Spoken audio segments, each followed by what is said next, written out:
Thank you guys, everyone for hanging out. Just as we got everything sorted for the AMA here with Jurat Network.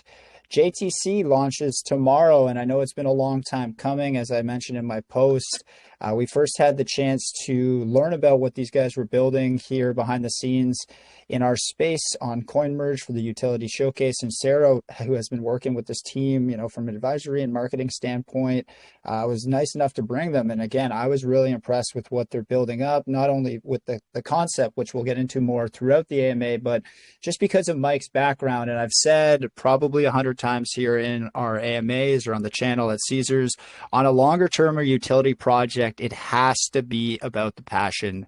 Somebody's background, if it aligns with what they're trying to build, there's just so much more likelihood that they're going to see it through and push through those harder times. So that's the one thing that kind of got me excited about Jurat. And I know everybody else on the panel that day kind of had a similar stance and was really impressed with what Mike is building. So let's get to what it is and what these guys are doing here. So Jurat is the first court-connected layer one blockchain. And it's embedded, in a sense within the Bitcoin community, which is obviously the largest, most talked about cryptocurrency that exists on the market, with the ETF approval and everything coming. I know we're expecting a lot more retail people to jump in. So I think it's really smart positioning by Jurat with what they're doing.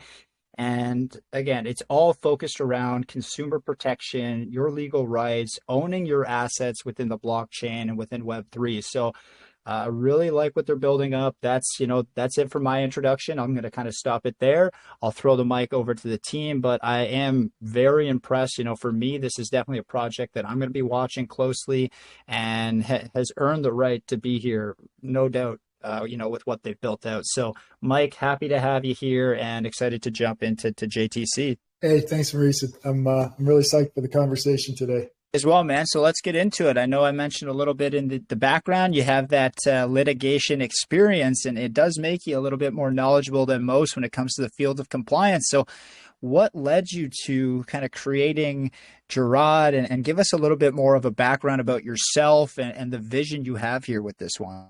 Yeah, for sure. So I am a lawyer, and the type of lawyer I am is called a plaintiff's lawyer. And what we do is we represent victims of illegal conduct, someone who's had their rights violated. And, that could be a car accident, and it could go all the way up to having your constitutional rights violated.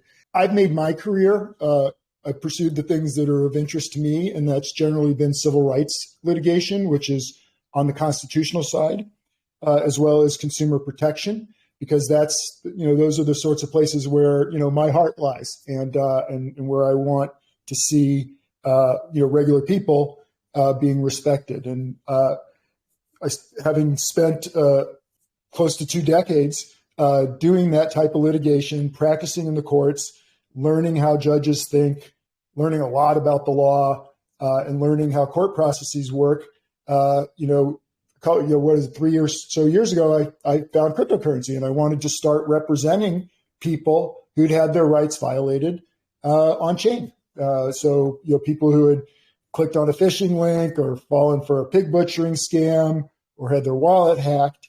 And I put up I have a law firm. It's a sizable law firm of all plaintiffs' lawyers, and we put up an ad for people who needed help after suffering from some kind of cryptocurrency scam. And we just got deluged with emails. There was so much need out there, and we dove in. We're going to try to help people, and quickly realized that there's some serious limitations in the ability to enforce legal rights when it comes to blockchain. And people who had been in crypto for a while, already knew that and just took it as, gospel that's how it works. If you want to involve yourself in cryptocurrency, you take the risk of getting scammed and having no way to recover. You take the risk of losing your private keys and losing all of your life savings. And, of course, that's not how it works in the real world. And, I saw that as not a problem with the law, because the law clearly gives you the same rights if you own cryptocurrency as if you own a car or a house or a bank account, but more as a technological problem because the law was not able to effectively be executed when it came to blockchain. And so we started working with blockchain engineers and delving deeply into the problem.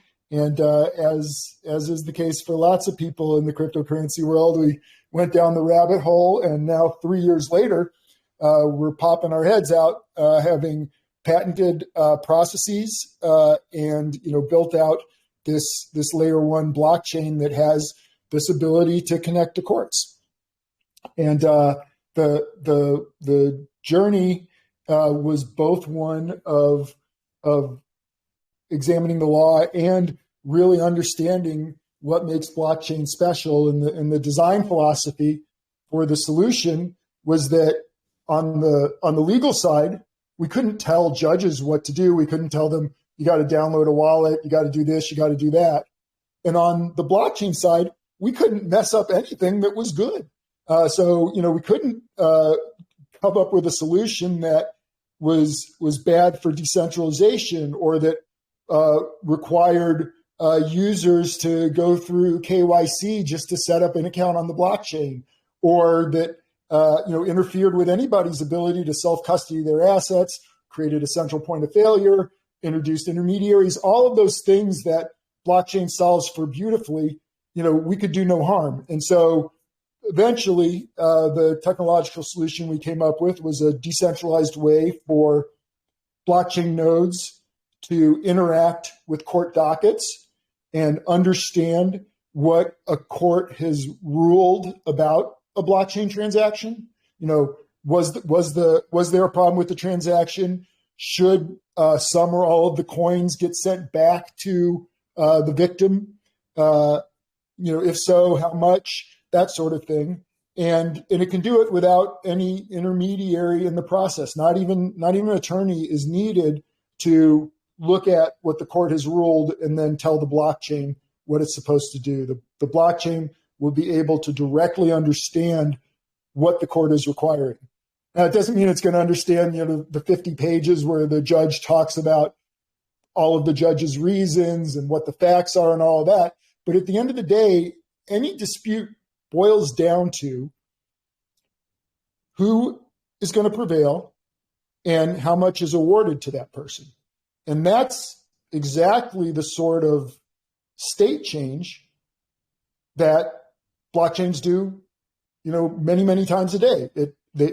One account gets debited, another account gets credited. And so what Jurat does is it provides blockchain nodes a hash, a machine-readable understanding of what the state change is that's required by the court's order.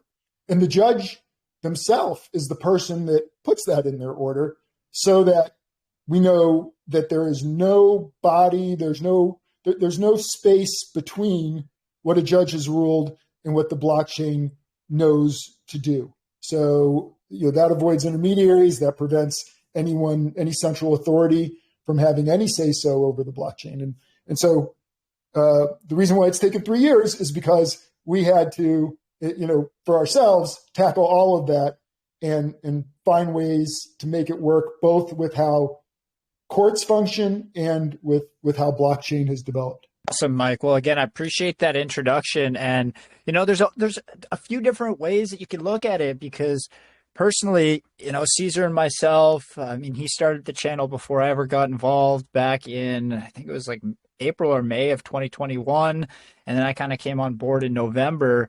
And, since then there's been, I couldn't count honestly, Mike, but 20, 30, 40, 50 fake Caesars, Maurice's, bucks that have popped up and, have scammed projects just looking to get in touch with us. And, when you talk about trying to build a brand in Web3 and keeping that brand clean, well, we could do everything within our power to try and make sure we're honest and have integrity. But then if there's 50 knockoffs running around, scamming people and no one knows, and then we get reported for somebody else's wrongdoing, it really sucks, right? So that's kind of, another just personal reason why I like what you're building up so much, because it's something that's bugged me and plagued even our brand and our channel for 2+ years in this space. I mean, we've still been able to grow, but it still eats me up inside, right? That people are getting scammed off our name.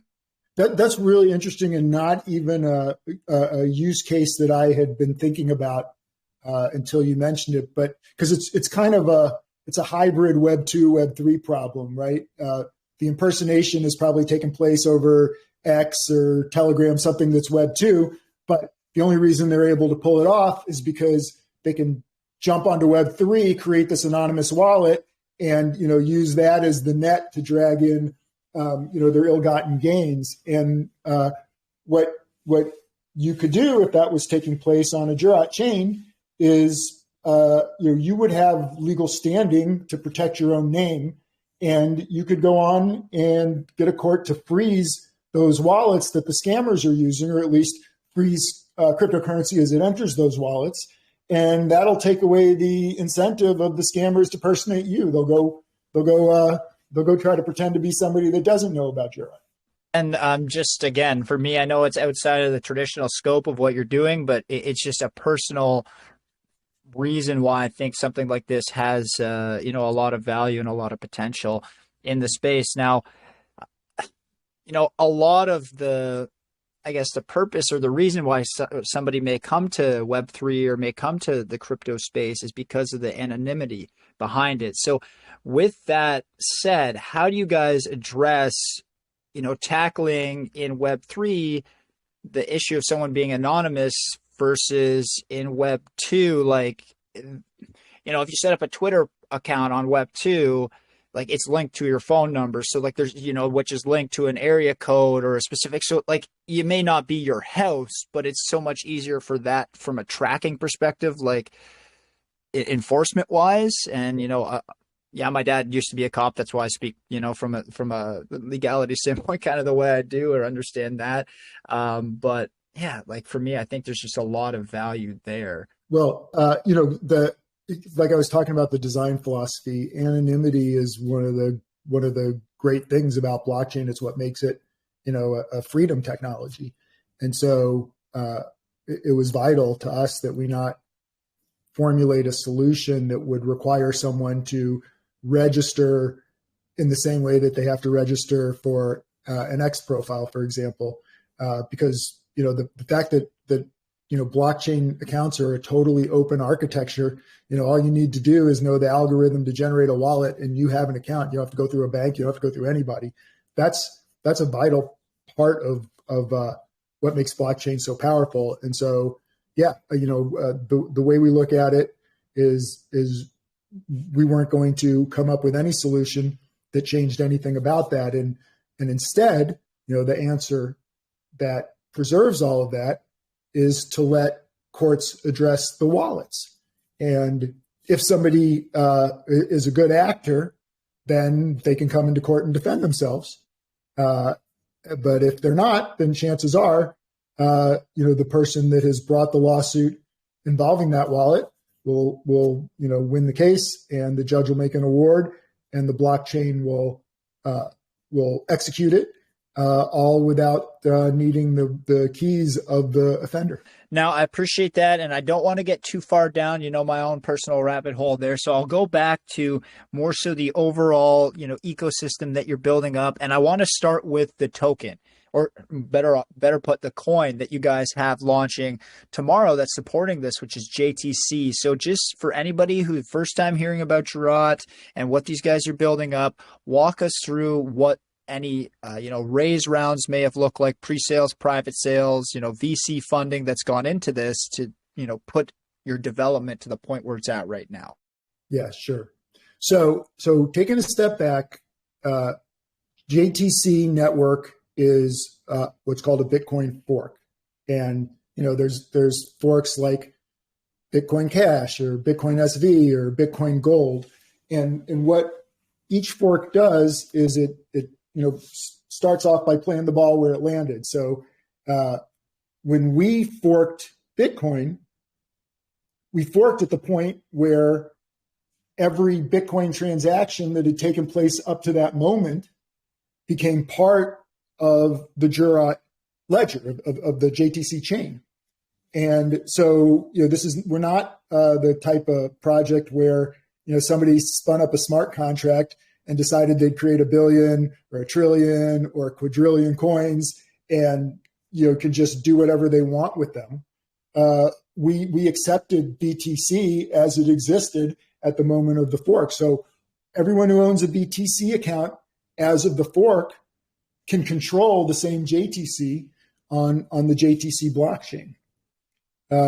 So long story short, it's essentially a fair launch. There's no pre-sale. There's there's been no, side sales over the counter or anything. When the coin launches tomorrow, on Bitmart, that'll be the first time it's ever been available for public sale. And, it's not like we're holding billions of coins that we're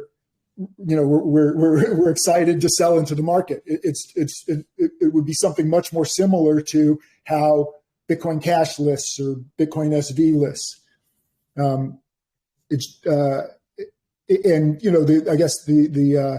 In those situations, particularly Bitcoin SV, there were financiers behind that one. I don't really know. I think the same for Bitcoin Cash, and I don't want to speak badly about either of those chains. I don't really know how it went down, but for Jurat, we have a successful law firm.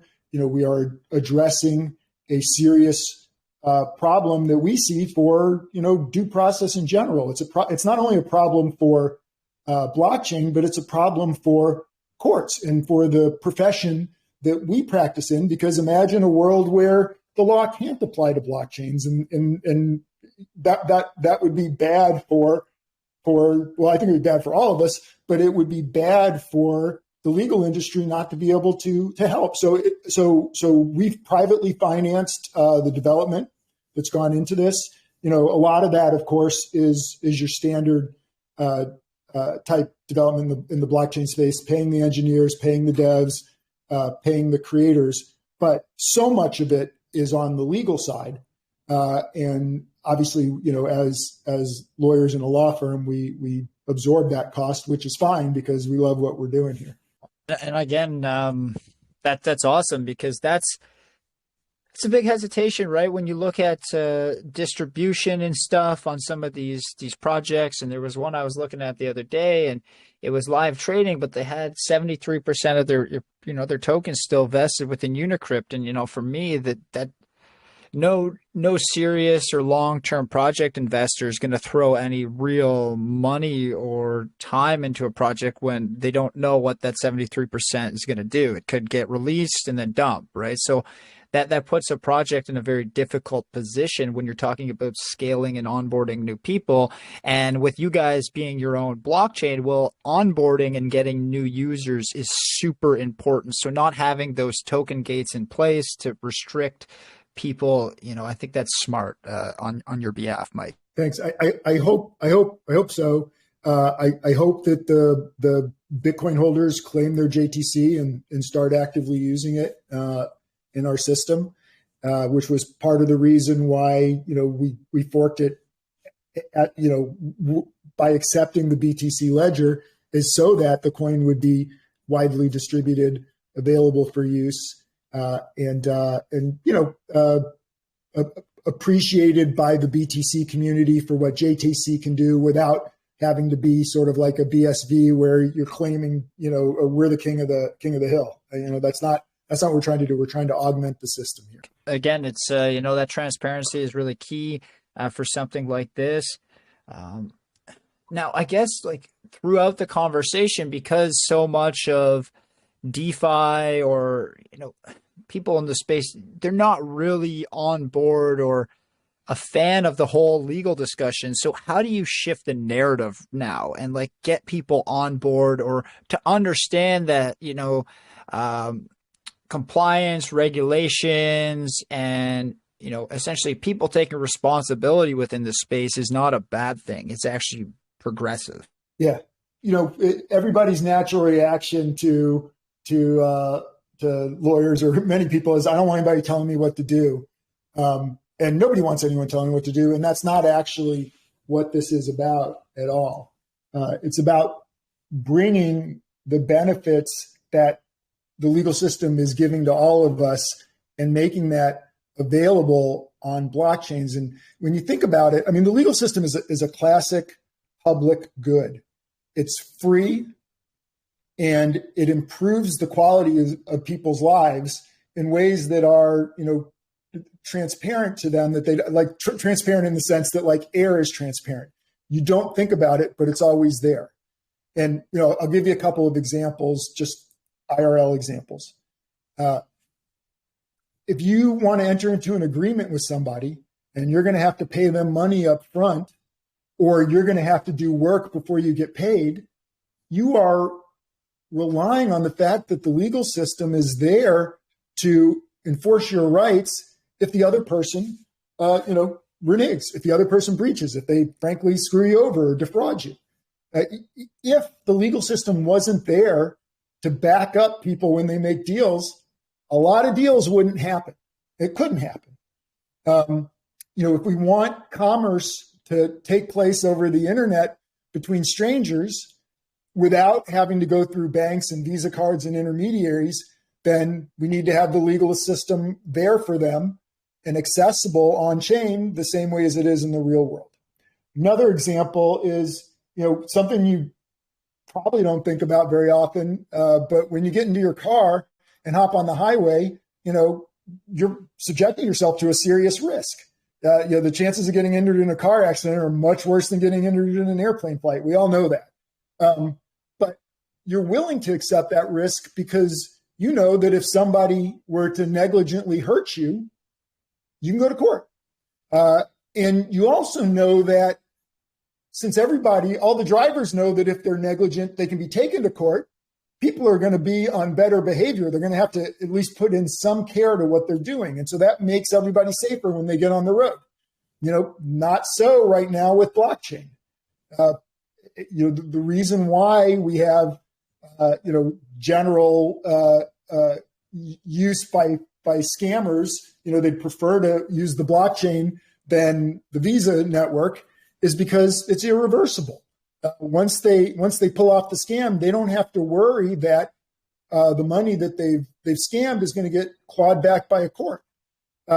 Bringing that to the blockchain, first of all, will make sure that people get treated more fairly.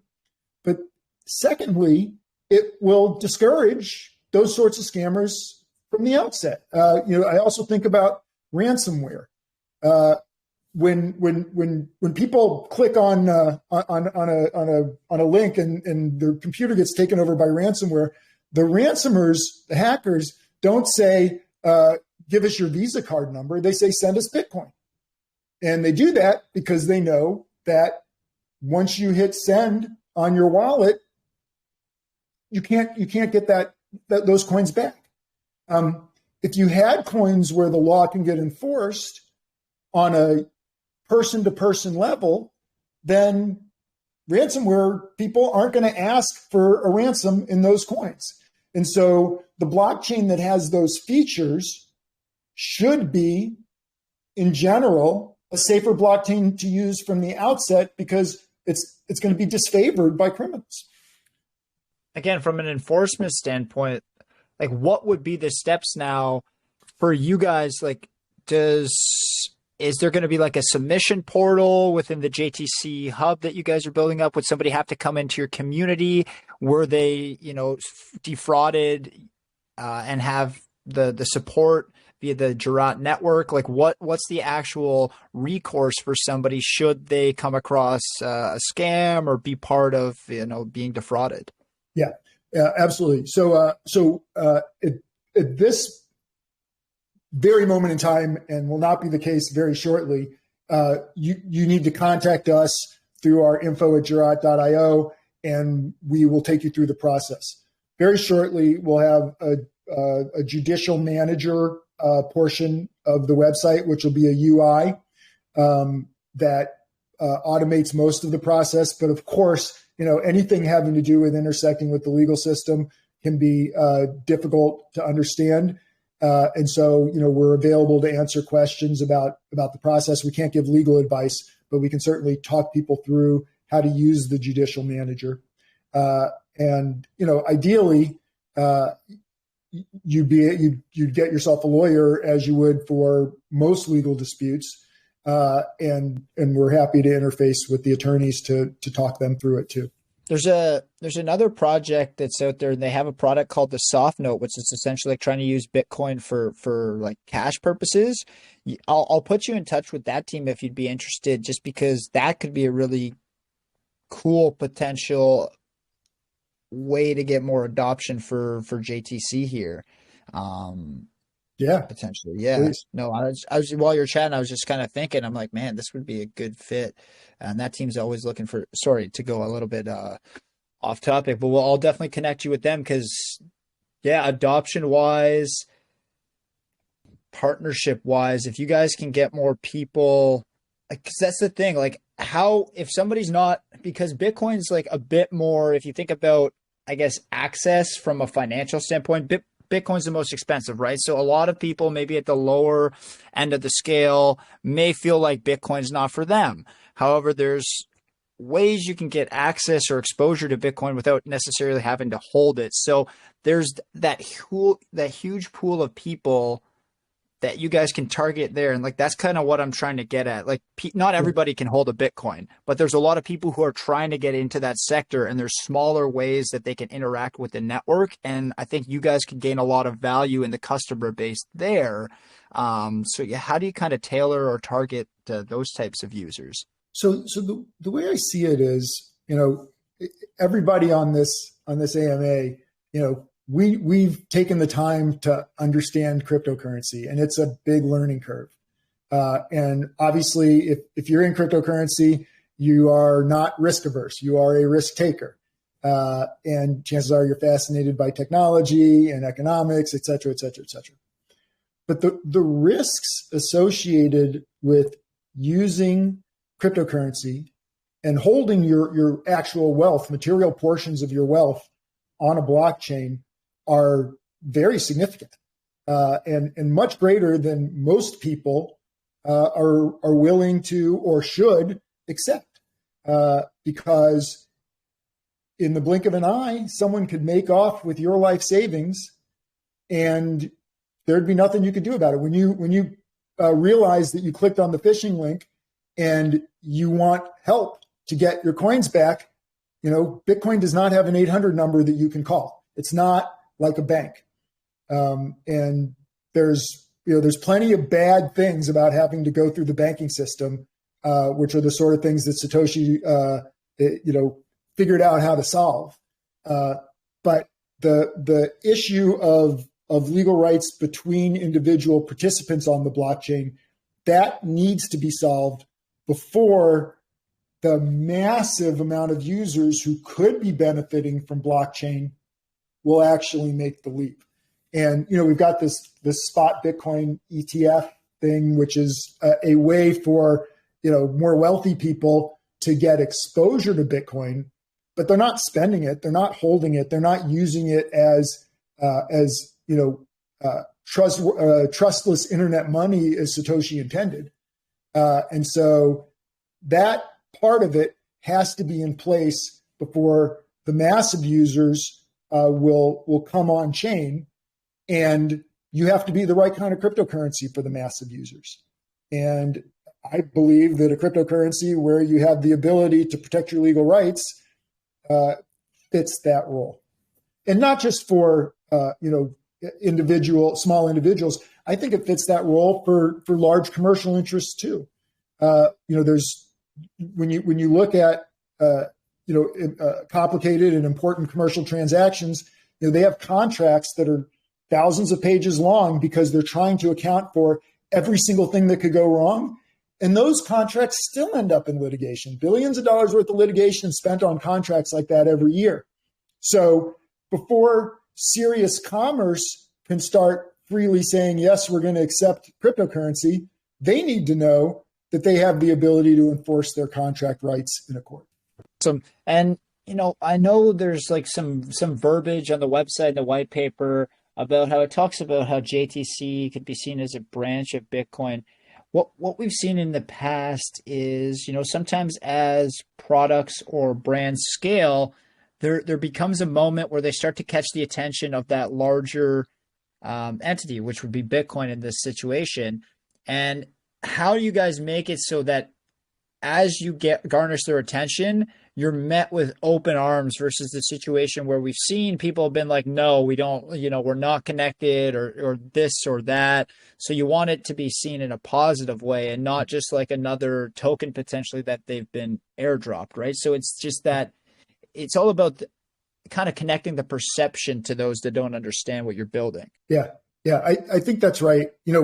The first thing that you do is, the first thing that you don't do is you don't do what Craig Wright does and, claim to be Satoshi and claim that, in fact, BTC isn't the real Bitcoin. You're the real Bitcoin, right? And we're nowhere trying to pull on those tropes. What we've tried to set it up so that we're coming in peace.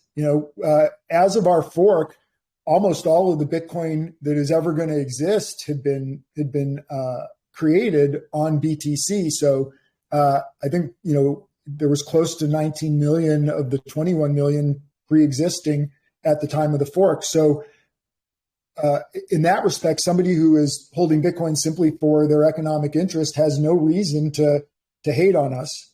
And if anything, they have a financial incentive in learning about what we are and, using it for the utility that it offers.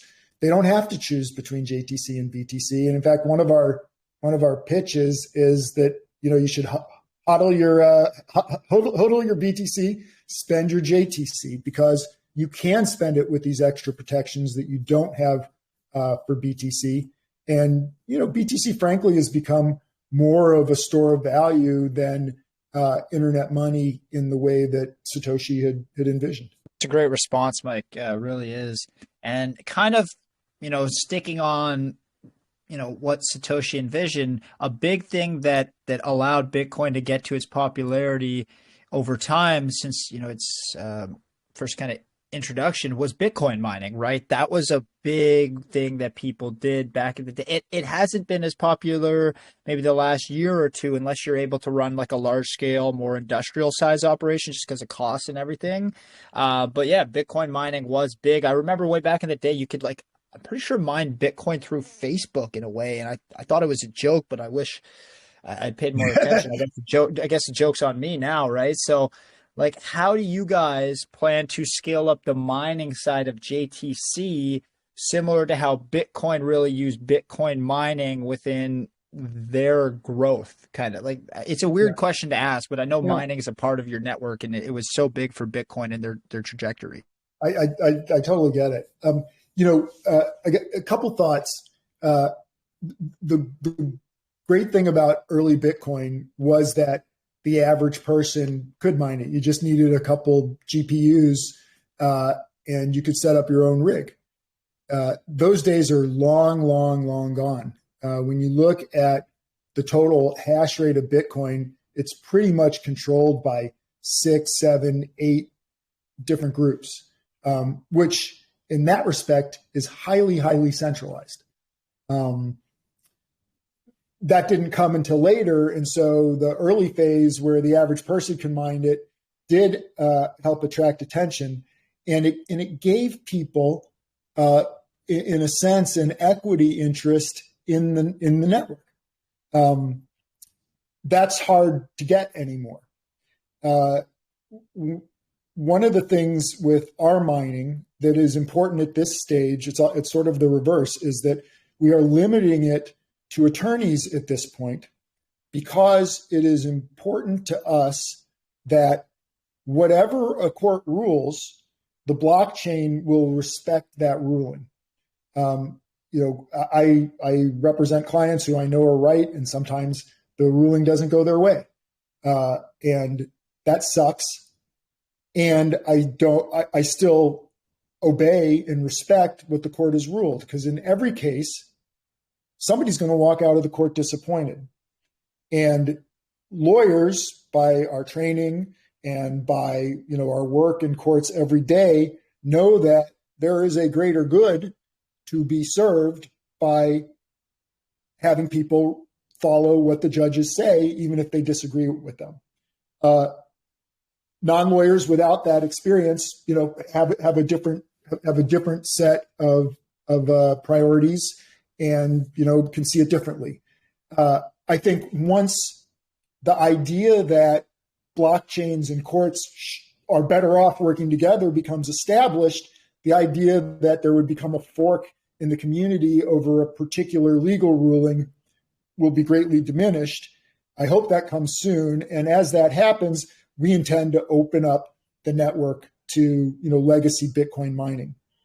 In the meanwhile, we do have a way to distribute JTC in a sense that gives people a type of equity in the network, which is that Jurat receives a portion of the miners' revenues, and we can treat that as profit, and we can also treat that as funds that we can distribute in the community. Like an example is we did a promotion a couple weeks ago where we did 1,000 JTC giveaway to 1,000 different people, but that JTC is paid out to them over the course of 10 months. So it's not, here's a coin, go dump it. It's, you have a income stream essentially of JTC coming in. Make the system better, participate, so that this thing that this right that you own to this stream of JTC can become more valuable. Give people a sense of ownership in the network, and that will bear good things, just as it did with BTC. And I know our community is curious, because obviously from a trading perspective, people here are much more active on different networks.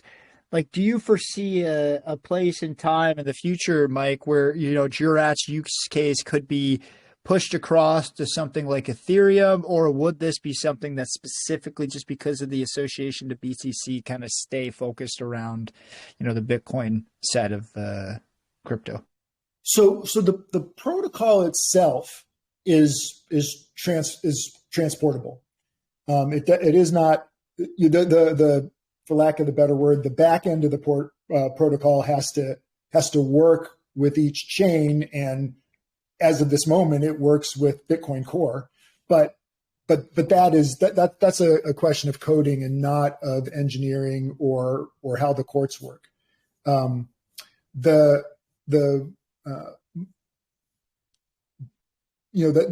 way that we've constructed at least this phase one, though, would still be important, which is, lawyers acting as validators until such time as there's robust enough compliance that we would open it up further. And that makes sense. And I mean, also, I don't know if the courts could handle the amount of requests that they would get if it went to a couple of other chains, right? That might, it might make the courts just like 100% crypto focused, unfortunately. Yeah. So no, I love that answer, and it does make sense. So like just the JTC side, obviously with Jurat and the JTC token is linked, but what you're saying is the back end side of the protocol could be transferable, but it would have to be implemented or pushed at a time where, the first phase is successful enough, the use case adoption is there for you guys to see it making sense to kind of push it across to another one to capture that audience too. Yeah. I mean, the lawyers who are doing the JTC mining can provide the docket information to another chain or to a smart contract on another chain with just development that would need to be done, not anything that would need to change about the way that Jurat is able to interface with courts, in the decentralized way that doesn't involve intermediaries, et cetera. All of that can be can be preserved. And so it can, fit underneath each blockchain's native protocols. Awesome. Now, within the wallet itself, like I know you mentioned maybe wanting to talk about how a transaction would happen. I don't know if this might be a good time for you to maybe do an audio walkthrough on what that would feel like for somebody. So actually, I won't bother with the wallet because, again, we've preserved all of the native protocols of Bitcoin. So when you, in your average transaction, when you do a transaction, you do it the same way on JTC as you do on BTC. You're signing a transaction message with your private key. It's going into the mempool. It's waiting for a miner to pick it up, incorporate it into a block, et cetera, et cetera. So there's nothing new that anyone who's familiar with using a BTC wallet needs to learn. What I was going to talk about, though, is tokenization on JTC, which I think is, we haven't talked about it at all yet. It's a very interesting use case, far beyond just the transactional case of being able to spend JTC knowing that you have access to courts. And what we built is essentially the Ordinals protocol, which most people probably know is a way of taking a single Satoshi from a Bitcoin and creating an NFT. And it's similar to NFT in that it is completely unique. What's different and very interesting about Ordinals is that everything that NFT represents is burned onto the chain immutably. And so, if I buy an NFT that's sitting on Ethereum, what I'm buying is a token with just a tiny little bit of data in it that is a URL that's pointing to a file somewhere in the cloud. And it might be pointing to a file on on another blockchain, like IPFS or something. But the token and the data are not equally enduring.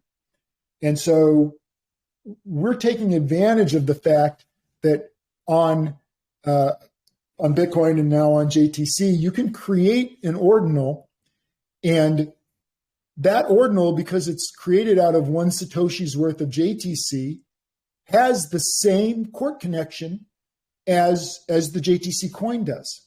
So that opens up a lot of interesting use cases that are not available anyplace else, and that I think will be important for things like tokenizing real world assets, but also for digital art. For example, let's say I wanted to tokenize the deed to my house. Sorry, I didn't want to cut you off, Mike, but just while we're on the concept and when we're talking about like governing bodies, just because crypto is so global, how many regions, or like where would you be able to make a request through if a request is made? Is it done through a centralized location like the US? Or I just want to figure out that side of the usership as well, just because crypto is so global, especially the Bitcoin network. So there's two parts to that. What the Jurat protocol generates is essentially an unambiguous hash of the transaction that the plaintiff wants the court to order, so that the court can include that in their order if the court agrees with the plaintiff. Any court can do that. Different courts are at different levels of technological sophistication. So some courts have really good web-based public access to their dockets. We need that in order to be able to support the court. And also, as a philosophical matter, we are only going to support courts that offer, genuine due process on par with what you would expect in U.S. courts, which, in truth is most courts in the world. But there are some countries where, the court system might be corrupt, or where, it's totalitarian in a way that is inconsistent with the rule of law and due process of law. So what we do is we support U.S. federal courts and some state courts that have a sufficiently robust web-based docket. And we will execute orders from those courts. If somebody wants to get a court order from another court, it could be a different country, it could be a different state. What they can do is they can register that judgment. It's a pretty administrative process, and lawyers know how to do this with a court that we support, and then we would be able to execute that judgment. Now, eventually, we'll be supporting more international courts directly through their dockets, but we're going one step at a time, and at this point, we know the U.S. courts inside and out, and so that's where we're starting. Yeah, it makes sense. And just was something I was curious about because, like, for example, if you're down in South America or somewhere in Europe and, you click on a phishing link and you're a BTC holder, but you also have JTC, like what would the process be versus I was assuming just because you're based out of the United States, like that would be covered just because you understand, like you said, the courts and resource wise, it's a little bit easier to access. So yeah, no, awesome. I appreciate that, Mike. Now getting into the other side of the courts in that sense, and this will be the last part I kind of get into with my question, and then you can kind of go back to where you were. How do you onboard them? Like, how easy is it for a new court to be onboarded? Because I know how bureaucratic some of those government bodies and stuff can be coming from the corporate world. So yeah, just how easy is it? And that's going to obviously increase your likelihood. So this is one of those things that I'm proud of this. It is, there's literally nothing to it. I know enough to know that you can't tell judges how to go about doing their job as a judge. And the idea of having to go through court system after court system and get them to adopt a technological solution and start using our wallet and this and that, that lift is pretty close to impossible and certainly wasn't going to happen anytime soon. Court systems, frankly, are much slower to adopt technology than other parts of the government, and most parts of our government haven't done a good job adopting blockchain yet. So I think I mentioned this earlier, but one of the design philosophies of Jurat was we can't tell the judges to do anything different than they already do. And so all of the enforcement takes place on the blockchain side. It has nothing to do with what the judge is doing. The only thing that is required of the court is to include in its docketed opinion the hash that corresponds to what the court is saying the blockchain should do. And all that is cutting and pasting into their final opinion.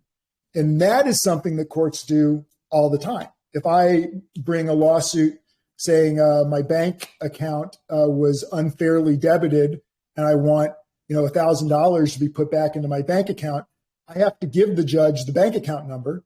And if the judge agrees with me, the judge cuts and pastes the bank account number into the order. That's all a judge has to do in order for Jurat to be able to interface with the court. And so we had a case earlier this year in federal court, and the judge ended up siding with us, and then the judge took the hashes and put it in her final order. And one of the things she remarked was how grateful she was that she didn't have to learn anything about how to operate a wallet or interface with a blockchain in order to do her job. And so, like I said, one of the things I'm really proud about here is that we came up with a way of doing this in the lightest fashion possible for giving the blockchain world access to courts.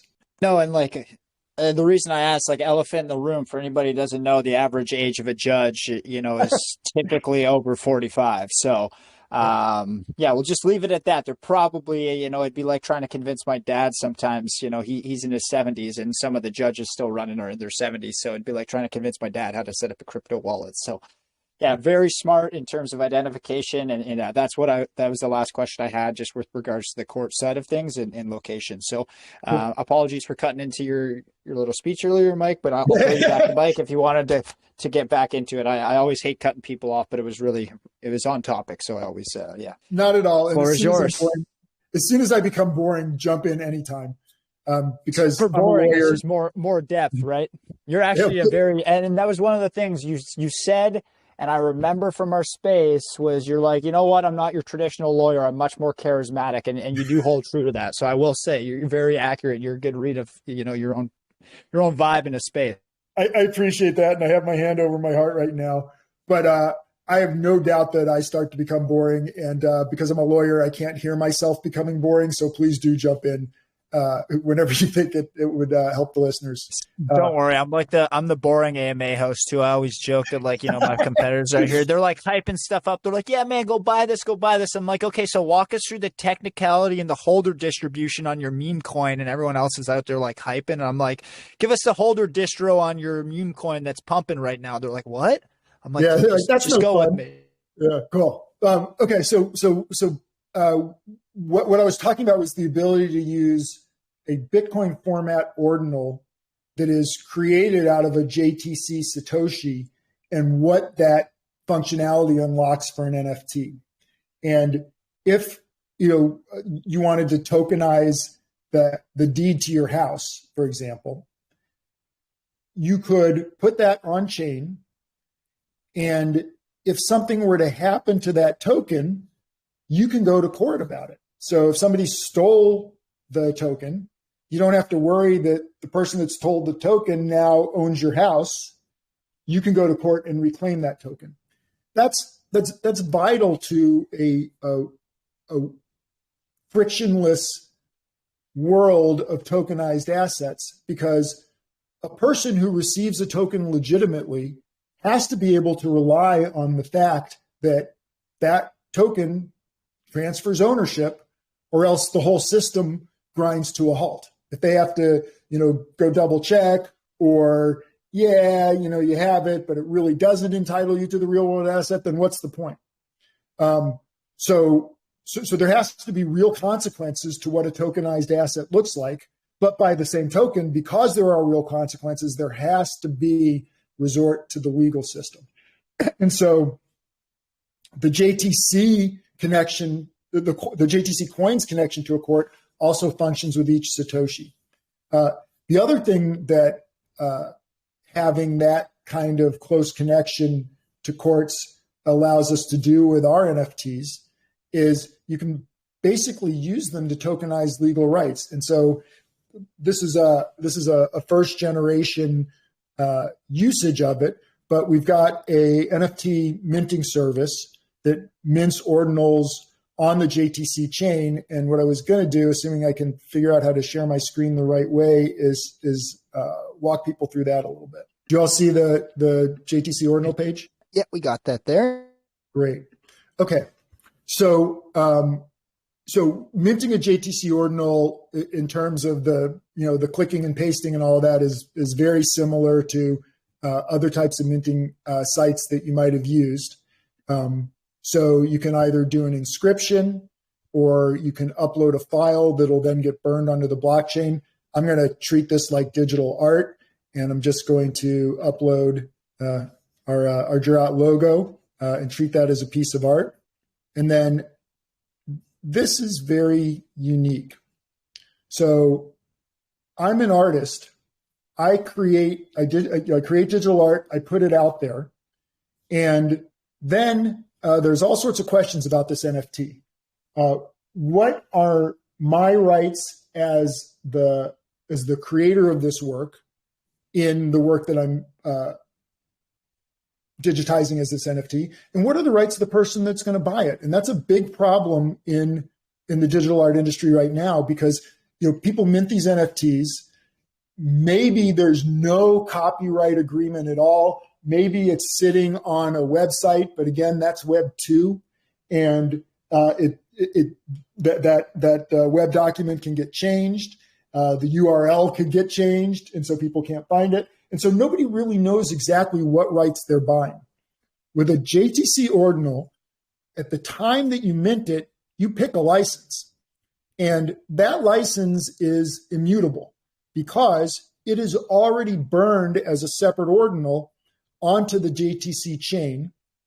And because that license will be incorporated in the ordinal that you are creating, there's a reference in the metadata.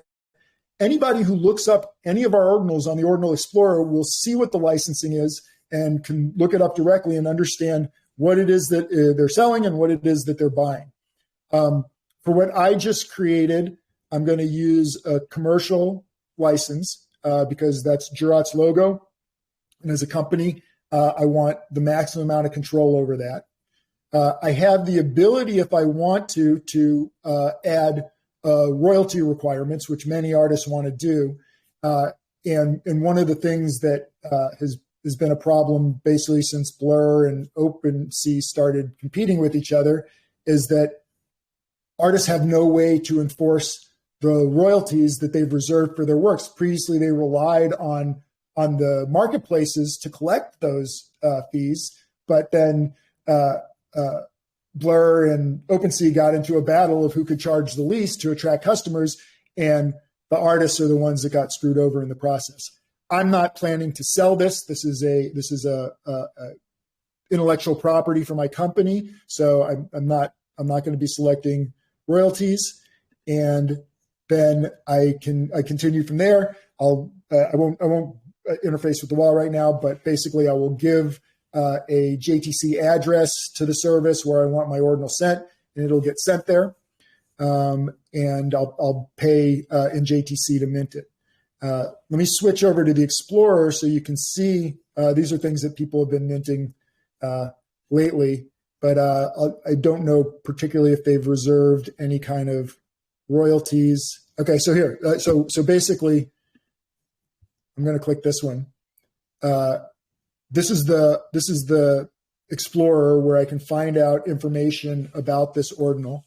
And I can see that the license type that's been reserved is commercial. And again, I can go look that up on the JTC blockchain, and I know exactly what that license is in all of its language. The person has reserved an outrageous royalty, but that's their business. And they've provided a JTC address where the royalty has to be sent when there's a transaction. And then more standard data. I know the file size. I know when it was minted. I know what wallet holds it. I know what wallet created it, etc. So, this is digital art, and there's a whole range of digital art from fine art to stuff that's more silly. There's PFPs. Some of it becomes valuable. Some of it doesn't. But the framework is there to really take that whole industry and formalize it, make it legally enforceable, and in that respect, make the digital assets themselves more valuable because they are more reliable. There's no speculation. You have protection because you can resort to a court. And, if you were going to buy a Picasso, you'd want the ability to recover it if somebody stole it from you. Well, you can't do that on Ethereum, but JTC, every ordinal that you create on JTC, you can get resort to a court. So anyway, I just figured that would be something of interest to show. Cool. It looks super easy to use as well, which is seems to be a common theme within the platforms and the protocols you built up here. And I agree. We hear so much within the NFT market, and just a bit of an aside to what you said earlier, and about how it's struggling or the NFT market is dead and whatnot. And I know Sarah probably, because she's big on Twitter, probably sees that narrative all the time. And I personally remember when OpenSea made that announcement about the royalties, and I'm like, oh, that sucks, because why is somebody going to go through all the time to create something unique and genuine just for like a one-off fee, right? It was the fact that if your collection became more valuable over time, like you would benefit. But like, if you're a creator, like imagine the creator of Bored Ape Yacht Club, for example, or like, CryptoPunks, imagine they made it and they sold their first one for like 0.003 ETH or something, like whatever it might have been back then, and they didn't have the royalties. Well, how pissed would they be when they see their art and their collection going for 40, 50, 60s, whatever, 100 ETH, some of them I think went for, some of the super rares and whatnot. So I agree that royalties do need to be something that are on the NFT side of things to incentivize people to create something that can last and stick with it. Totally. Yes, bit of an aside. What? Yeah, that's from the artist side. One other point I want to make from the artist side is once your JPEG is out there, lots of people copy it and then create their own ordinal with it or create their own NFT with it. And that's copyright infringement. But when it's sitting on Ethereum, there's nothing you can do about it. Because the ordinals themselves connect to a court, if you can convince a court that someone has taken your intellectual property and burned it as an ordinal, you can take possession of that ordinal from them because the court has the connection to be able to order that ordinal move from the infringer's address to your address. And so, that's might not be as big of a problem for individual artists, but if you're Yuga Labs or Disney or something, you're going to want to know that the official blockchains where you put out your copywritten material have that sort of capability, or at least that's what we anticipate. I mean, what are you doing to try and, I know it's more of it seems like user community generated type protocol, but what are you doing to try and pull or onboard potential artists from other chains who have been successful in their creations or designs? And I'll use a recent example. We saw, Degods, which is one of the bigger NFT collections still out there value wise, in TVL. That was on Solana, and I know they moved over to Polygon, which created a lot of hype and some positive movement for that chain. But if you guys were able to land a bigger name artist, somebody out there, obviously that's going to help what you're doing. So any plans on targeting artists specifically there? Yes, there are plans. They're not what I would call like at the point of partnerships or anything like that. I'm not gonna hype it up, but of course that's part of the utility that we see here, and we want to do that. But the first thing for us is we got to get the token publicly available, which will happen tomorrow, because nobody's going to want to put their art out on a blockchain where the coin isn't available for people to buy it. So. It's step by step, but we feel really good about the product that we've built. Now, I'm just trying to make sure I go through everything, and I did want to cover off the topic of tokenization in a little bit more depth with you, Mike, if that's okay, because yeah. I mean, look at Larry Fink, right? The CEO of BlackRock. He said in the future, like, tokenization is going to be the way in which the world essentially functions, right? And people can secure their assets, in this digital world. So, I mean, we're already seeing big names, big players speak to the value and the eventual, I think, movement towards tokenization. So what types of assets now are you guys focusing on? Is there any sectors that you're really trying to hone in on and maybe kind of carve out as your initial niche? Because like you can really stand out if you gain strength as a niche early on. So we're not focusing on a given sector or even a given type of asset or user. What we are trying to do is popularize the platform with its technology and the technology in general as something that's important for the world of tokenization, so that if you are a project that is doing tokenization, or if you're an individual that wants to try tokenizing, you have a place to go where that you can get legal recourse for the underlying asset. With that said, to me, there is just like with cryptocurrency, there's going to be a war between the centralized, powerful legacy finance when it comes to tokenization and the true decentralized, democratized users of the technology. And you see it in cryptocurrency because the banks don't want to get disrupted. You're going to see it in tokenization of assets because the asset managers don't want to get disrupted. And so they're kind of like turtles, sticking their neck out. They're not going to, they're only going to put a little bit out there.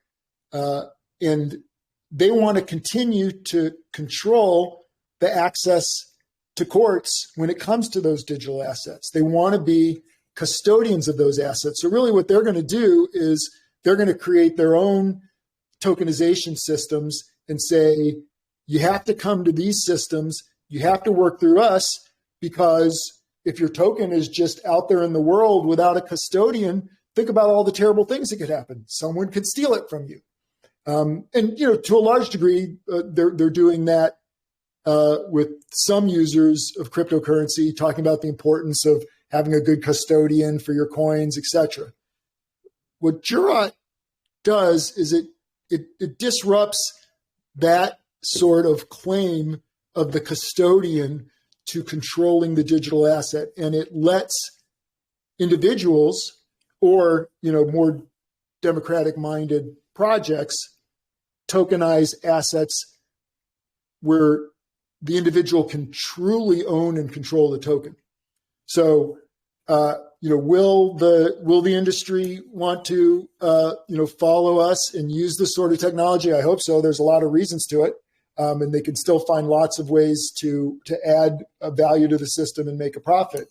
But more so than anything, I'm hoping that developers and lawyers, on seeing this tool, will find ways for the individual to be able to gain access to tokenization without having to go through the custodians of the world. Again, I know some of the discussion, and again, Mike, I know some of the discussion points we've had have been kind of market or just like perception, kind of adoption based. But I do really appreciate you jumping into some of those topics with me, because I do think, as people come in, they have to understand the different realms, like where they can see value. So really appreciate it. But I do want to spend some more time kind of circling back to the actual launch tomorrow, because obviously you guys have been building a long time behind the scenes, and this is going to be something that from a trading perspective, people can now jump into and start to utilize the value of your utility. So how can someone participate in the launch coming up tomorrow? I know you mentioned the Bitmart listing. So just walk people through the process if maybe they haven't purchased something on Bitmart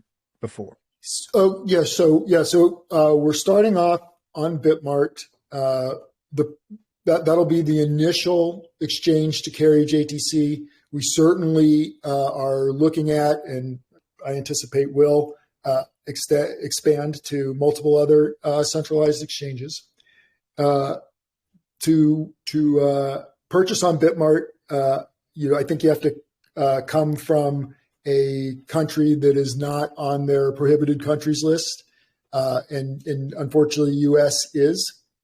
But everybody here has traded on central exchanges before, and the process is very similar. You need an account. You need to send either currency or cryptocurrency into your account, make a deposit, and then the trading pair to start off with for JTC is going to be USDT. So either send USDT or convert to USDT on Bitmart. And trading starts at 10 a.m. UCT tomorrow, which is very early for me, but I've decided I'm going to set the alarm, get up, and watch the launch. I can't wait. What is it, 10 a.m.? Yeah, it's like 5 a.m. I think for me, myself, like Eastern. Yeah, I'm Central, so you get an hour more sleep than I do. Yeah, I was going to say you're even earlier than I am. So, no, that's awesome. Now, There's a couple of different things that you guys have put together from an educational standpoint, and that's really one of the last. I wanted to go into education a little bit and then kind of a bit on marketing before we wrap up and maybe go to like final thoughts or closing thoughts here. But from an education standpoint, what types of materials and resources are you guys putting together? Is there going to be a hub where people can go? Maybe track open claims that they may have out, open court cases that are up for review. Like, just walk us through how you guys are planning to centralize and kind of onboard people there. Sure. Can you see my screen? We got you there. Website. We are looking at the resources tab. Perfect. So in terms of learning what Jurat is about, and the reasons why it's important. We have a white paper and we have a light paper also. The white paper also has a technical supplement if you're into math that you can read. And then we have some topical areas to consider. The blog has a lot of articles about different ways of viewing what we're doing. If you want to understand the regulatory vision a little bit, there's a whole tab that's intended for regulators to educate them, but you can read that.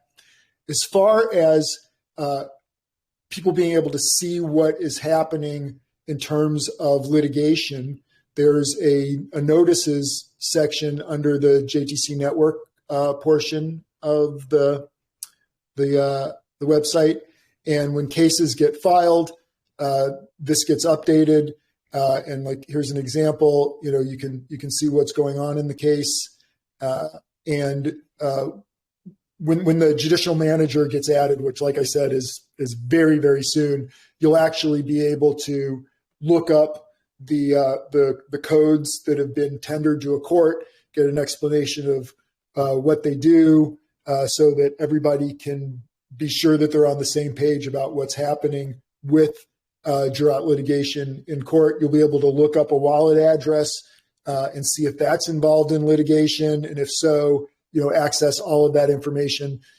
Where the court is, what the docket number is, and be able to see orders that are being entered that include the Jurat ID that the court would use to convey its order to the blockchain.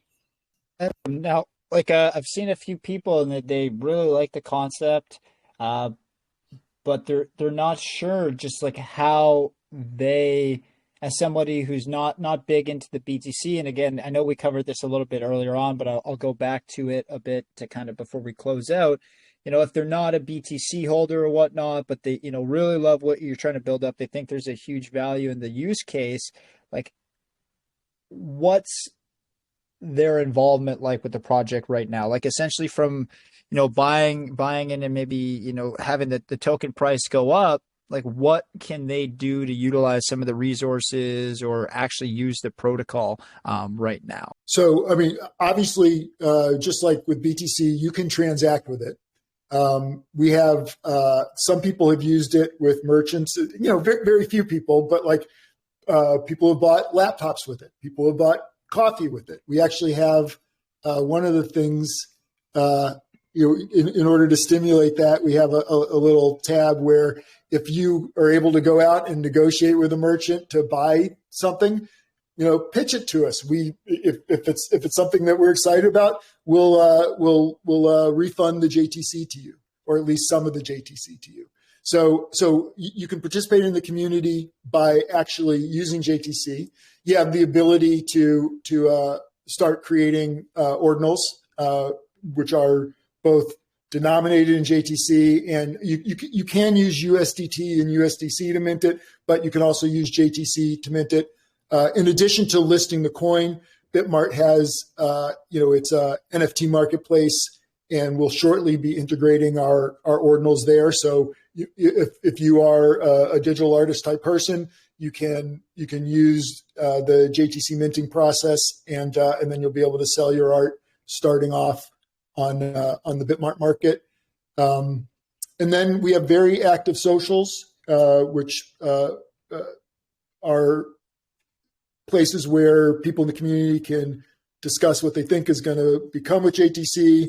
A lot of people are mostly focused on what they think the price is going to be, but there's a broader conversation to be had that you can join. And we're also very accessible in terms of having a conversation directly with you. Feel free to contact us in DMs and by emails. Awesome. And I'd be kicking myself if you want to maybe pull up the website again once more. I know Leo would be mad at us if we didn't go into the Explorer, the Block Explorer a little bit, and at least showcase that on screen and kind of walk through people what you guys have built up over there on the Block Explorer side for the JTC chain. So, you can access the Explorer from our website, but you can also access it through the wallet.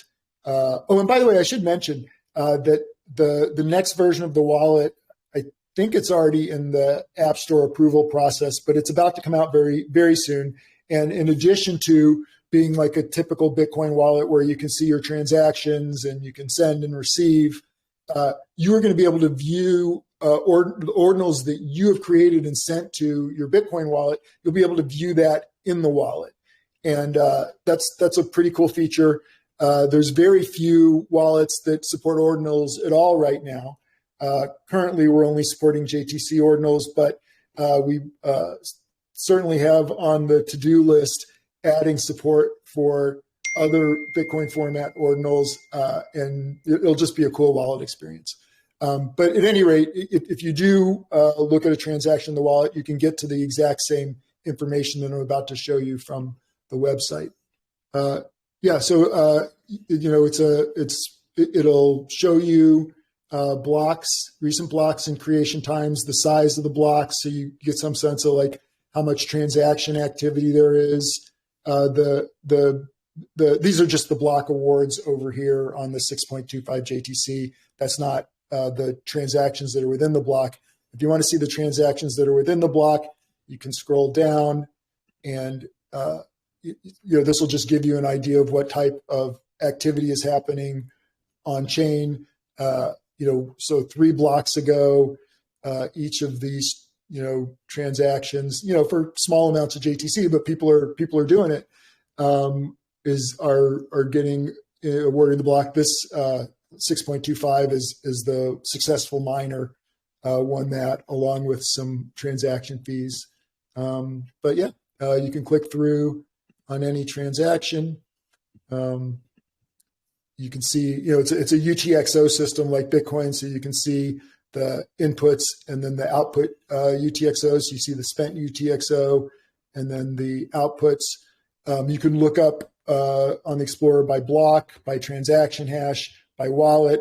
One of the things that the Jurat wallet does is for extra privacy, it has basically a master public key, but for each transaction, it creates a new wallet that is underneath that master public key, so that when the world's looking at an Explorer, they're seeing that new wallet address. When you're using your wallet, you're seeing the balance associated with everything under that master wallet address. So that it's a good practice. We're certainly not the only wallet that allows you to do that, but that's our default. Looks super clean and, again, easy to use. I was kind of going through it and checking out some of the information myself leading up. And I just wanted to make sure we did touch on that, because Sarah sent me a note before just saying, make sure while we're live, showcase some of the visuals on the Block Explorer. So would have been kicking myself if we didn't cover that off, Mike. And I know Sarah had to run, because I know it's like a lot later in the evening, or I think it's probably morning where she is now. So, just wanted to say thanks to her before we kind of wrapped up. And my last question was surrounding marketing. I know with a project like this, considering there wasn't a huge VC or pre-sale, private sale like some projects do, where they can throw like 100K out of the gate on marketing, like what are you guys doing just to slow build this? And like, what's your plan to kind of grow the adoption side from a marketing perspective? We've actually spent, decently on marketing. We haven't done it all in one blast, but we've been at it for a number of months, and we've got KOLs doing marketing for us. We've got thought pieces that are being published. We've got the Google ad types of things going on, and we actually have been getting organic coverage in the crypto press. Like for example, that case that I was telling you about where the federal court used it. That was a case that involved North Korean hackers and other people that had been sanctioned by the U.S. Treasury, where it's necessary to block their ability to spend the cryptocurrency. And so we had a federal judge issue an injunction that accomplished that, which is interesting because the blockchain stayed decentralized. There was nobody who was doing any sort of censoring and nobody who had control over the blockchain. Instead, there was a legal ruling that the blockchain then followed. And so we actually were able to prevent the hackers from, spending the sanctioned or spending the JTC in the sanctioned accounts. If you go look at Bitcoin, those accounts are emptied, even though they're mirrored on both chains, because the Bitcoin miners don't have the ability to at least at this time, to choose to comply with the law. So that sort of actual novel and important use cases get coverage. I personally am a strong believer in organic interest. I don't when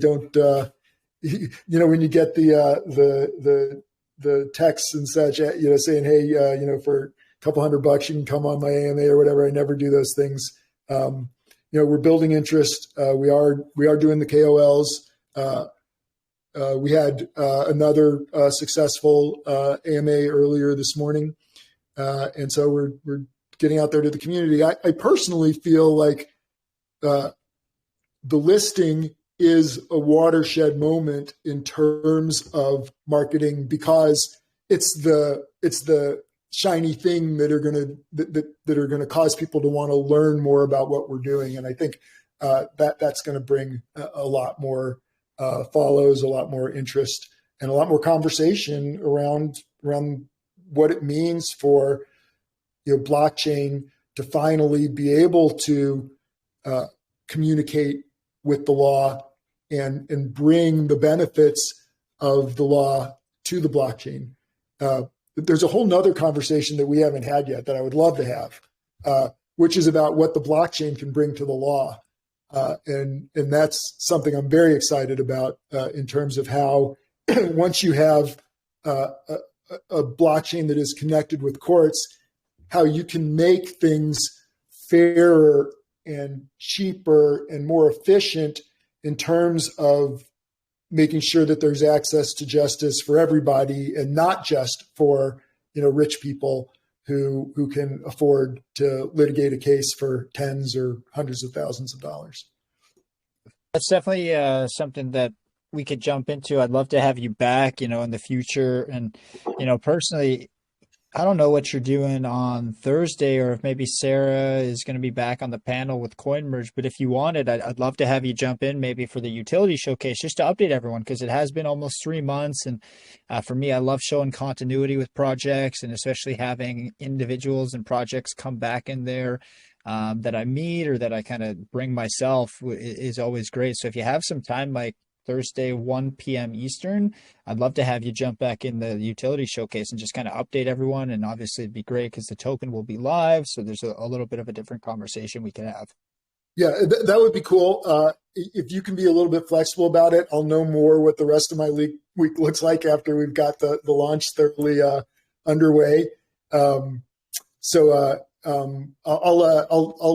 get with Sarah. It doesn't have to be this Thursday. It could be another Thursday or anything. I'm on there every Thursday. Like, I'm one of they kind of have 2 people who will be there every week. So I've been with them for a long time. So like, I go every Thursday. So again, if it's not this Thursday, you could always come back in the future. It's just more so if you wanted to go there and update them, I know they'd probably love to have you back, because I know Funk, their host, that we had the AMA with back in November.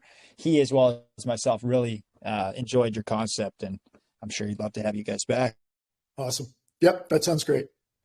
Great. So I think we covered a lot. Again, anything we missed, I did want to maybe pull one or two questions in. I'm going to go check some DMs from my coordinator who's been helping out throughout, and I will pull in somebody who, you know, has some experience in the financial industry outside of Web3.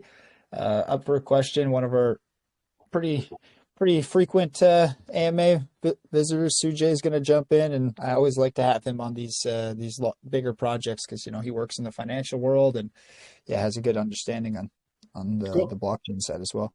Whenever you're ready, Sue, you can take over, and I'm going to go check Vlad's DMs to pull up a couple questions here from the audience. A question here that I was reading through from Diamond Hands. His username is DeFi Whale.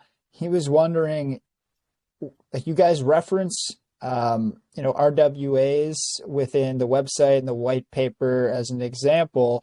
He was just curious if real estate or property management was like a sector that you guys feel would be a good fit for your protocol in the future, because obviously, you know, real estate from an asset perspective has a pretty big price tag attached to it. So, you know, for high value or high value transactions, this from a security or legal recourse could be a good fit. Yeah, I'm interested in real estate for our tech in two ways. In terms of the tokenization aspect of it, you know, we talked about the need for legal recourse in terms of, you know, what happens if the deed gets stolen or such. But, you know, tokenization of real estate can really lower the cost of actually, you know, if you want to become a homeowner, of getting in and out of that property. It also, in terms of asset values, can bring an incredible amount of liquidity where there's just too much friction right now for that liquidity to come in. So the rub is that the way governments are set up with their deed rooms and such, paper of some kind is required to transfer ownership. One of the things that we're going to be working on with real estate attorneys and real estate professionals is how we can create the type of paperwork that the government needs to see, and then let that relate to the on-chain token. That's a legal issue that some people are already working on. The solution that they've been doing is to create real estate trusts. But again, that just makes the trustee the custodian of the token. And as I said, I want to unleash it so that the owner of the token can self-custody. And so anyway, that's a legal inquiry we're working on. And then the second aspect of it is the escrow aspect of it. You know, anybody who's buying real estate, you know, probably making the biggest transaction of their life, you know, you don't transfer the money unless you know that all of the obligations have been met. And so you traditionally use an escrow agent for that, and that person charges money and adds expense to the process. Blockchain is beautiful in that it can allow you to essentially self-escrow the funds in a way where the purchaser can part ways with the money before the seller receives it. For example, on Bitcoin, you can put it into a script where that script is going to release the funds after a given number of blocks to one wallet and only one wallet that you've specified. The problem is, if something goes wrong, the script is still going to release that funds to the wallet within a certain number of blocks. And you have the same problem with smart contracts. In that way, they're dumb. And the missing piece is the legal recourse, so that if something did go wrong, you have the ability to go to court and freeze those coins and let the court say whether those coins should need to go back to the buyer or whether they properly go to the seller, or if they should be split in some other fashion.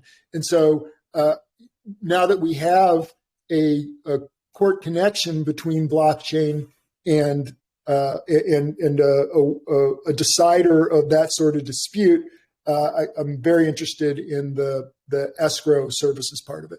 No, and DeFi, great identification. I would also say, real estate does make a lot of sense. I'll tell you a horror story. Actually, you know what you just said reminded me of a friend of mine I know in the space, and he had a sizable amount of another token that he didn't want to. He needed to, some funds for some stuff in real life, and he didn't want to obviously hurt the project or hurt the chart.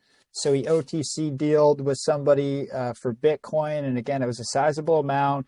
They did 2 test transactions of 1K each, both no issues. Well, time for the big dance. They send it. And, with Bitcoin's server time versus, others, they're obviously a little bit slower on the processing, so that the funds were received from the one side, and all of a sudden the Bitcoin transaction was canceled, conversation deleted, accounts gone. So like and it was not a small amount of money, 50K plus. That's a horror story. Just came to mind when you were talking about that, Mike, and I was like, man, yeah, if he had some JTC, he'd be able to. Hey, if he did it before the fork, he might be able to recover the JTC associated with those transactions, even though the Bitcoin's gone. If he wants to, have him send me an email. I'll see if there's any hope. Yeah, I will actually. I told him. I mean, it was a while ago, but it wasn't that long ago, and I did tell him, if there's any way I could help him, I would. Cool. Yeah, no, we'll chat about that. But I'll get Sue J up here. Sue, if you're ready, I know you're just having some mic issues, so I muted you again. You can take the floor. Yeah, sorry about that. Thank you very much, Maurice. Hey, Mike. Hey, Sue. So I wanted to touch on the jurisdiction piece again. Like it was asked by Maurice earlier, but I kind of wanted to understand, how do you establish jurisdiction? Like in your example where a perpetrator in North Korea hacked something, but the account that was hacked could be, anywhere in the world. Let's say it's in the US, but the transaction happened, across continents. Now, how does the jurisdiction get established? Is it where the complainant is physically located? Is that all jurisdiction is? So I'll give you the lawyer answer, and then I'll explain how it works on Jurat. Every court has its own law and its own reasoning about whether it has jurisdiction over a particular dispute or not. So, if I rent a car and I am driving it in Canada and I get into a car accident, and then they fly me back to Chicago for medical care. Do I have to sue in Chicago? Do I have to sue in Canada? Well, if I do sue in Chicago, the Chicago court is going to decide whether I have to go to Canada or whether it's okay to sue in Chicago. And it's also going to decide whether Canadian law or Illinois law should apply. So courts have already, for hundreds of years, had to deal with issues about multi-jurisdictional problems and where there is jurisdiction for a court to decide a case. Now, Jurat deals with it in 2 ways. One is, since we enforce the court order, we're not deciding which court has jurisdiction. The litigants will go to court, and then that court will decide it has jurisdiction, and then we'll enforce that court's order. But the other thing that we've done, because we have, we're starting from first principles to try to design a blockchain that does work with the way jurisdiction is and the way courts work. We have a user agreement, and that user agreement specifies that while the courts can decide if they have jurisdiction on whatever bases the courts already decide they have jurisdiction, the miners agree amongst themselves, and then the users as well, that even though the ledger is spread out, over nodes in many jurisdictions, there's a concept in the law where you can take an intangible piece of property and do what's called reifying it. And essentially, it's agreeing that because that piece of property is intangible and it doesn't exist in any given location, you pick a location for it to exist. And so we picked Texas as a jurisdiction where, under any circumstances, the ledger is reified, and nobody's yet brought an international case involving Jurat, but that should do it in terms of establishing a jurisdiction of last resort that is available to people using the asset. Interesting. A couple more questions. One is with once a court has made a judgment and made a declaration in the official dockets, just like in the non-blockchain world, just like in the real world, will I have an amount of time where I can make an appeal towards this judgment before it's actually executed on the blockchain? Yeah, absolutely. So the functions of the blockchain of JTC involve both freezing and transfer. So even if the court enters a judgment that says, transfer these coins to the plaintiff who won, the defendant's entitled to their 30 days to file an appeal. And if they do file an appeal, they're entitled to however much time it takes to run the appeal. So JTC will not execute a order to transfer assets until the time to appeal has run. And if the person does take an appeal, then they simply need to get an order from the court recognizing that an appeal has been taken and freezing the coins for a sufficient amount of time for the appeal to take place. And that freezing order can always get modified. If the appeal is resolved sooner than expected, the coins can get released. And if it's taking longer, then the freeze can be continued by court order. Great. So it's just like the outside world. The same thing is implemented in JDC as well. Okay, last question. And I was making notes while going through the white paper.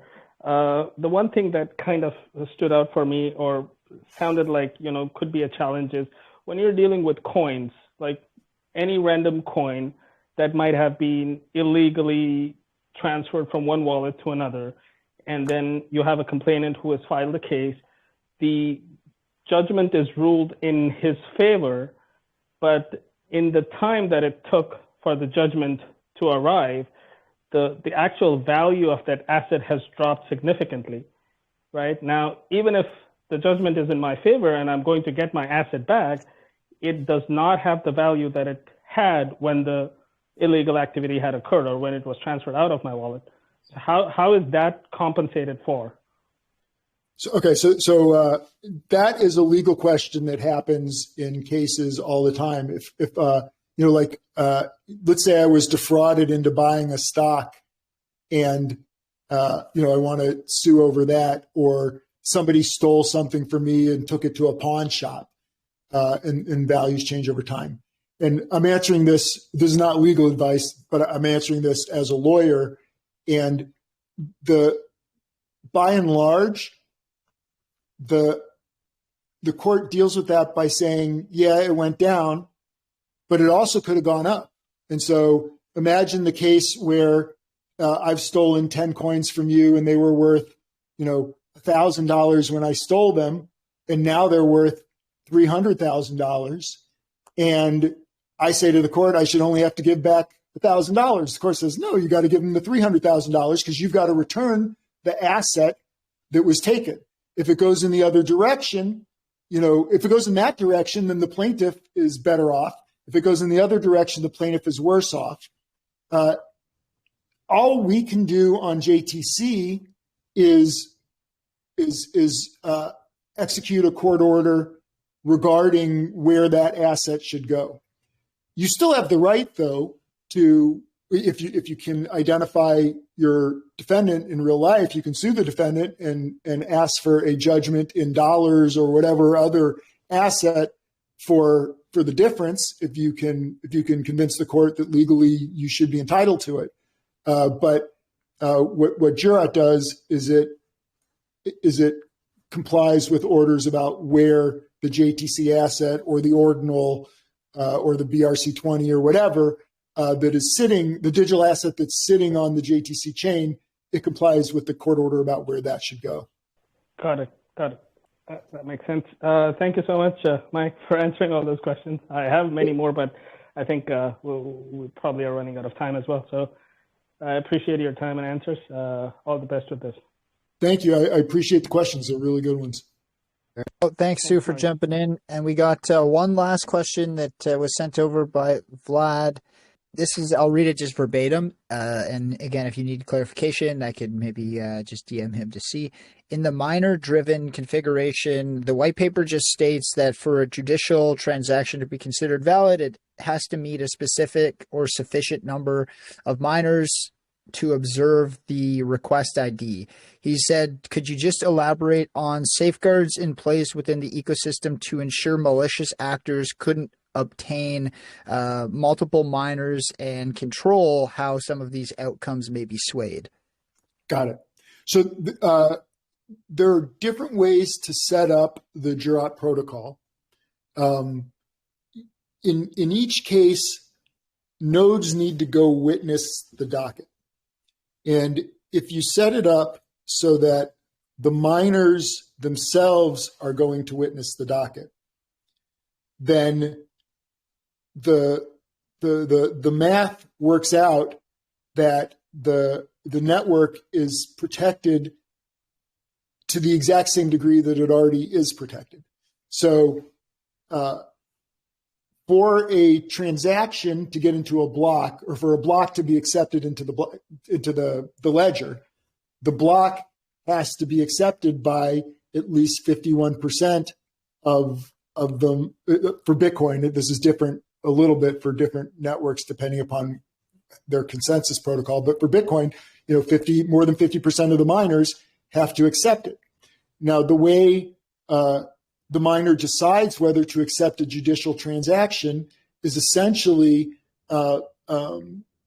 mimicking the same process that the miner goes through to decide whether to accept a signed transaction. They look at it, and each miner will verify that the transaction was properly signed before it is willing to accept it into a block. Same for a judicial transaction. If the miners are the ones going out and looking at the docket, then the miner is going to satisfy itself that the required hash is in the docketed order on the court's official website before it accepts that as a valid transaction. So in that situation, if somebody were to be able to get control of enough miners to put an invalid transaction into the network, they would have sufficient control to put an invalid transaction into the network, regardless of whether it's a judicial transaction or any other type of transaction, because they have effective control of the network. They control more than 50%. They own the ledger. Yeah, I really like that one. Very technical, so wanted to get that in before we kind of move to the closing statements. But yeah, again, almost been 3 months, Mike. So hope you had a good holidays. Hope you're having a great start to 2024. But I just wanted to say thank you so much for coming by. It is such a unique concept. Never something we've had here on our channel. I don't think this has been done before. So you guys definitely are trying to push on that first mover advantage. And I like the fact that you guys can check out the block explorer and you guys can see some of the information tangibly there. And yeah, no, just really enjoy it. Obviously, best of luck with your early launch tomorrow. It's going to be January 9th, 10 a.m. UTC, 5 a.m. EST, or anybody else in the Central Standard Time. That's 4 a.m. for you guys. So make sure to set those alarms, and before then, jump into the Jurat network community, do your research, go through the pinned messages. If you have any questions that we couldn't get to, make sure you just drop it in there. The team is responsive, as Mike said, and you can definitely get those queries answered. But yeah, for me, just a lot of respect for what you guys are trying to build up over there. I really did enjoy, and I remember the space that we had a couple of months back, because even said to Sarah in the lead up, I was like, oh man, I remember you bringing them on with CoinMerge a couple months ago, and I really love chatting to Mike. So I was like, it'll be fun to have him back on, and I was excited. So I'll throw you the mic to close out here, and just again, thank you so much, and I'm a big fan of what you're trying to build. So I appreciate your time. Thanks, Maurice. As just like last time, this is a great conversation. Really enjoyed it.